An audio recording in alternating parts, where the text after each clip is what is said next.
I asked her about the previous night without mentioning anything about knowing her locations.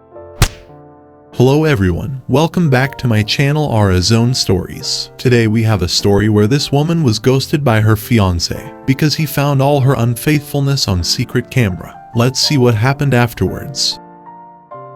It has obviously been several years since the incident, and I literally have never told anyone in my new life about this. Tonight I figure I'll let my fingers do the talking. I thought I had met the perfect woman. We met in the last year of college. We met at a party and hit it off instantly. She was a beautiful blonde and she could have been a model. She was kind, compassionate, sympathetic, good listener, and had an active life with many friends. She liked my friends, and it was awesome over the 3 years we knew each other and how our friend groups merged. Several of our friends began dating each other. It was some of the best times of my life. I was on for a post-grad in finance and she had a degree in contractual law. This is just to say we ended up being successful in our own rights. But I'm no slouch in the looks department either. 5 feet 11 inches, 190 pounds and like the gym. I wasn't a super athlete, but let's just say I was built. But I was very shy and didn't have a lot of prior relationships prior to meeting her. The first evening we met, we were smitten.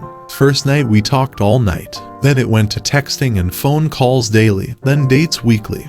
Then after a year, when I started working my new job, she moved in. I loved her family and her family loved me. Mostly her mother, as her father was standoffish, as he was to everyone. It was a whirlwind romance. After 2.5 blissful years of overseas vacations, hiking trips and luxury vacations, I proposed to her. She said yes. I was over the moon. She was doing all the planning for the wedding. We were talking about our futures together, buying a house, children and family trips that we were going to take together and all such things like that. Then it happened. One evening after we both get home to our apartment, she is a little distant. I think I noticed it right away as we were always very affectionate towards each other. This would only happen about once a week for the first month. After proposal, then it was more frequent.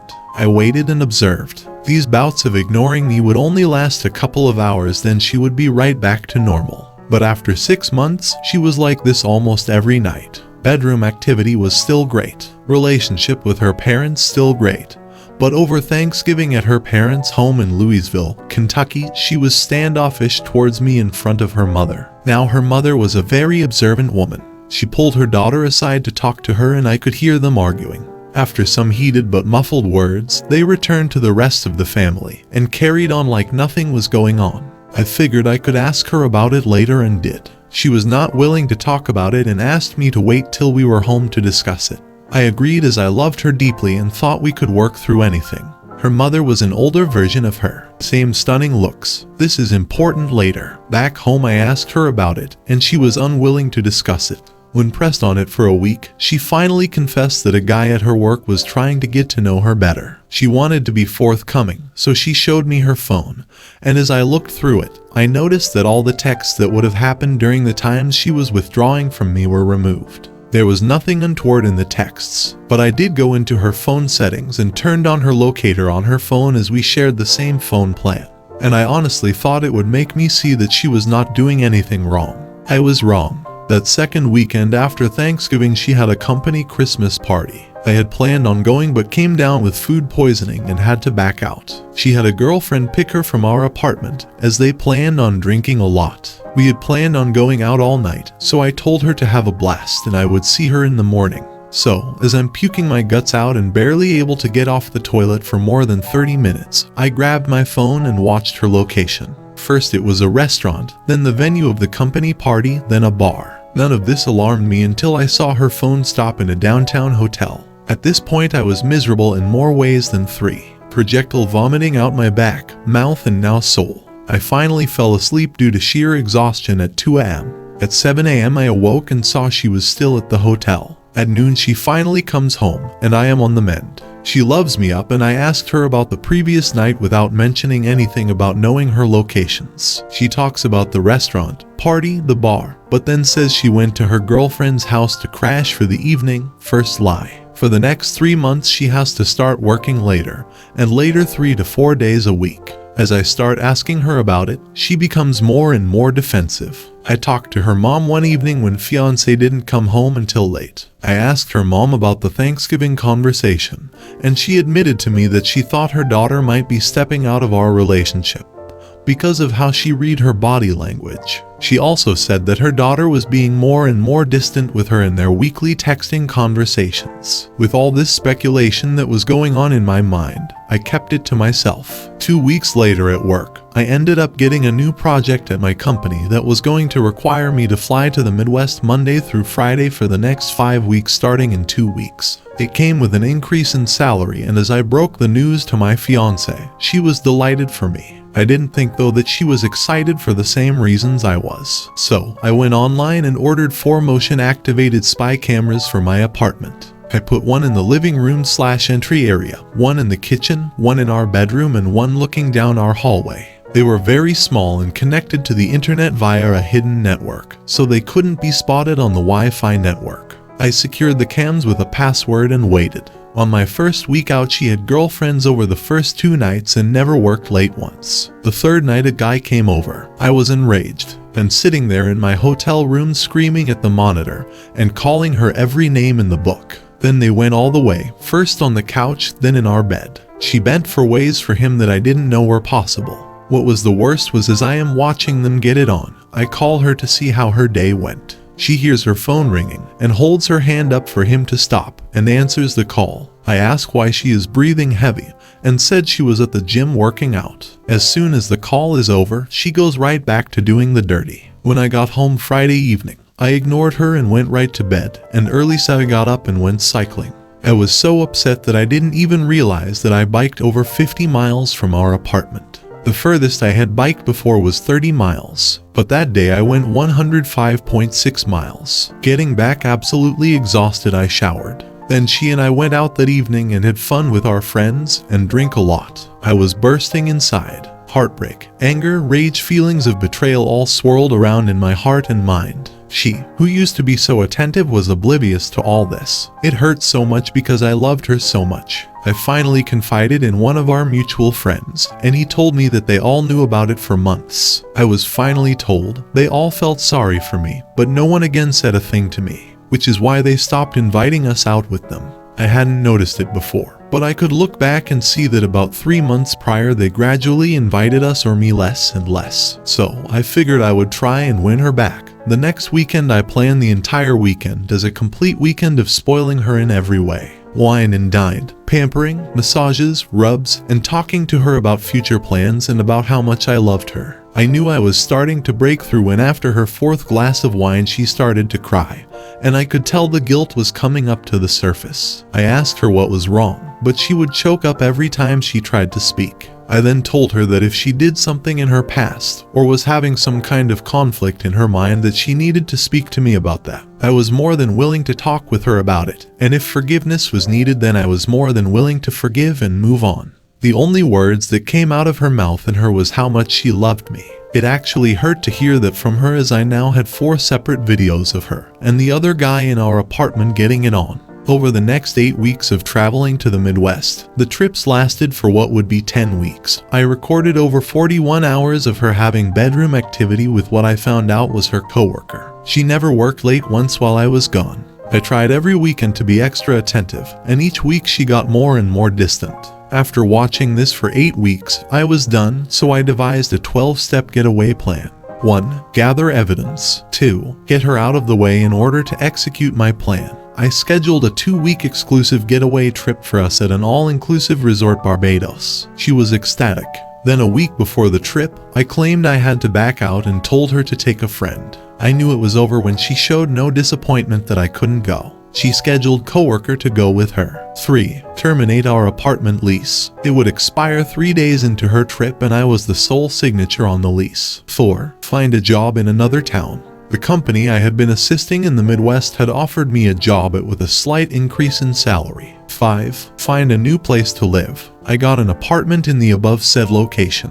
When she is gone, perform the following. 6. Take her to the airport, go back home and pack all her things, same day. Saturday 7. Get a new phone number, phone, email, cancel all social media. Monday 8. Separate us completely in regard to finances. Withdrew all monies from our joint accounts and then closed them. I put all her money in an envelope and packed it in her things. Monday 9. Have the movers pack all my things up and ship it west. Monday 10. Take all her things to her mother's house 600 miles away. All my fiancé's belongings fit into the back and bed of my F-250 crew cab. Tuesday through Saturday 11. Give her mother the evidence. 12. Start my new life. I didn't want to do anything that was illegal, so I made sure that nothing of hers was missing. It was so hard to pack all her stuff nice and neatly away. I never cried so hard in my life. I have read so many times on Reddit about significant others saying they will never do it again when caught. But they don't stop. My hope was that she would genuinely confess so we could forgive and move on. She never did. Twice she came really close, but her secret was too hard for her to reveal. Tuesday morning, I left our apartment north of Washington, D.C. for the last time. It took 10 hours to get to her mom's house. What happened when I got there I was not prepared for. I arrived at her mom's house around 8 in the evening. I figured she would be surprised to see me since I was coming down unannounced. Since they lived in a gated community, I had to buzz her house from the front gate, so she was waiting for me outside when I drove up. I could tell that she had been crying when I walked up to see her. I asked her what was wrong, and she hugged me, bawling that she thought her husband was cheating on her with a much younger, skinnier, and prettier woman. Dumbfounded, I just held her for what was probably 10 minutes. She soaked my right shoulder with her tears and snot. When she finally composed herself, I asked if we could go in a talk. We went in and I asked where her husband was, and she indicated that he said he was going fishing with his buddies at a remote cabin an hour away. Then she said, he hates fishing. She gave me all the indications that she had picked up on, and apparently it had been going on for about a year. So, doing a little bit of research, we found a credit card hold charge for a 5-star hotel that was only 20 minutes away. On call later confirmed her husband was in fact there for a 4-night stay, cheating with his mistress. 2 peas in a pod. I said, what? She responded, 2 peas in a pod. I said again, your husband is cheating on you, and your daughter is cheating on me. That's why I came here to drop her stuff off and move to some other place. I showed her the evidence in a binder on screen captures I had made. After looking at the first 3 or 4 pages, she looked at me dumbfounded. We both hugged and cried for a good 30 minutes. At that point she said stop crying and looked at me and said, well, tonight there is nothing we can do about it except for you and I to knock out these 3 bottles of Moscato and do bedroom activity in every room of the house. She grabbed 2 wine glasses and a bottle of Moscato wine and walked out to their private pool deck saying, are you coming out here or are you going to get revenge? Now I won't go into much detail, because I don't want to get blue balls, but that night and for the next 3 days we did bedroom activity non-stop. After those days were over, we passionately said goodbye, and I drove to my new destination. She kept me informed as to everything that happened when now ex-fiancé got back. The day fiancé got back was epic. I canceled my phone the morning of the day she got back, so when the plane landed and she called for a ride it indicated the phone was disconnected. She apparently had her lover take her home. He dropped her off and left. When she came to the door, a strange couple, new tenants, answered the door and she freaked out. I can't tell you how many times she tried to call me, because again the number was no longer valid. She went to her girlfriend's to stay for a time as coworker was already married. When she called her mom in a panic, her mom told her that I had come down and dropped off all her things, and mentioned that all her monies were down there as well, 600 miles away. Her mom didn't tell her that she did bedroom activity with me more in 3 days than fiancé, and I had in the last 6 months. But she did tell her that she knew that she was cheating on me, and I said I had found a new job, place to stay and new career far away from her and all the friends we had, and that her mother was separating from her father due to infidelity. Apparently she cried for days and took a week off of work, but alas she found comfort in the arms of her married lover. Her mom never let her know where I was at. I had completely cut off that part of my life. The only link I had to that old life was fiancé's mom, and she has kept our secret to this day.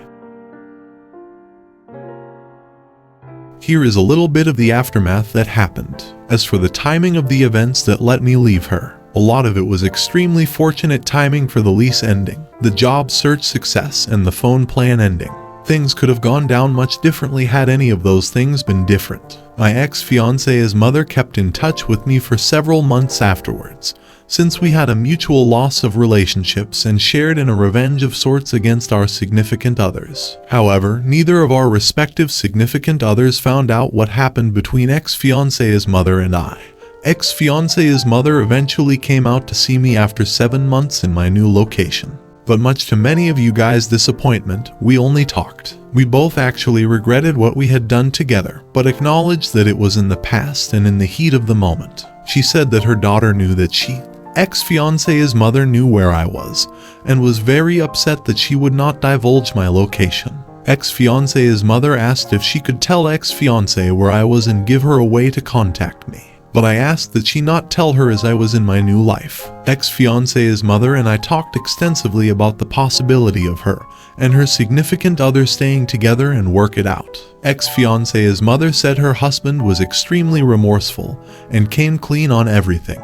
Ex-fiancé's mother said it was a lot to take in and had asked him what he was going to do to earn back her trust. He gave her all his digital passwords and let her see everything he had ever done to hurt their marriage. Ex-fiancé's mother ended up being very angry, but recognized that he was actually trying to repair the marriage. Ex-fiancé's mother said her forgiveness to him would come in time, but the trust would take longer. What caused him to snap back into reality was that she confronted him about the affair and showed him the evidence of what his daughter had done to me. Also, ex-fiancé's mother was an amazing woman in every way imaginable. She also stated that if he went outside the marriage, then she would be allowed to do so again.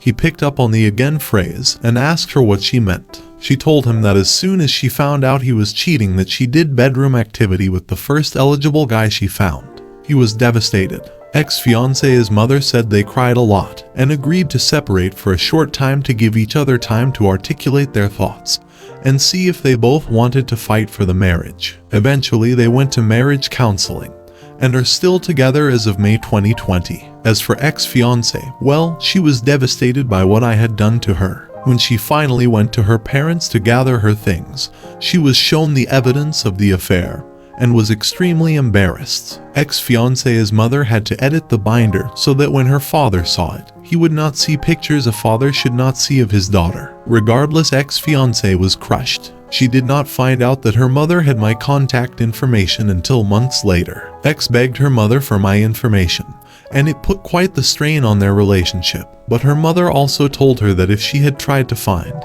and contact me, that all the evidence would be released forever on the internet by me. This insistence of ex-fiancé to divulge my information is what prompted her to come and see me. She was also upset about her parents having trouble in their marriage. According to ex-fiancé's mother, ex-fiancé was depressed for several months and sought counseling. She had immediately broke off the affair with coworker once she returned from her parents' place in Louisville, Kentucky, and looked to find a new place of employment. Recently, December 2019, I found out that she was married and has 2 beautiful twin daughters with a stand-up guy, and still lives in the Washington, D.C. area. According to ex-fiancé's mother, she now worked from home and was loving her new life. I'm glad that she was able to right her foundering ship and have a happy start in life again.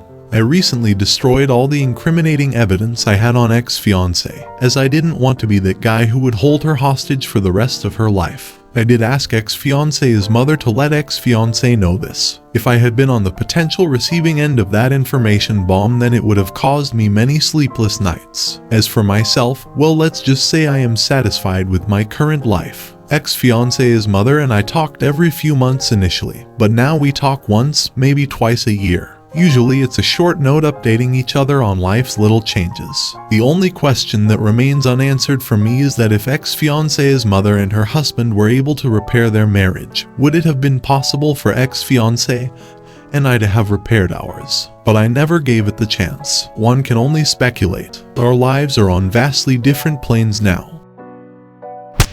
I'm glad she couldn't have made a pretense of confessing and wasted more of his life. He did right by himself. If he had gotten angry or violent, she could have turned the tables on him, gotten him arrested and his career destroyed, or at least had public sympathy on her side despite being at fault.